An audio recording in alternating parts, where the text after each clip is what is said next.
How's it going, coffee lovers? Happy Thursday. Welcome back to another video. I wanted to come on today and quick talk to you about the two main types of coffees, Arabica and Robusta. Now, Arabica typically has about half the amount of caffeine, can make up anywhere between 1.1 to 1.7%, whereas Robusta typically is around 2 to 4.5%. Now, your Arabica blend is typically going to be a little bit brighter, more acidic, sweeter, fruity. Arabica can typically only be grown between 15 degrees Celsius and 25 degrees Celsius, and they typically thrive in an elevation between 2,000 and 6,500 feet.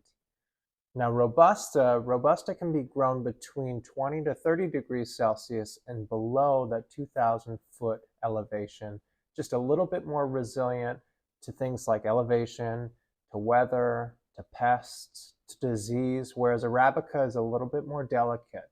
Arabica requires specific temperatures, specific conditions in order to grow, yet it yields a more flavorful, sweet type of coffee.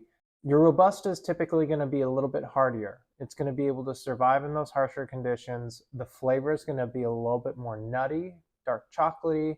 It's going to be more full-bodied and much lower acidity than your typical Arabica roast.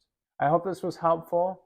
If you have any questions, as always, please shoot us a message. Check out our Patreon. The link is in the bio. We hope you have a terrific rest of your week. Happy brewing.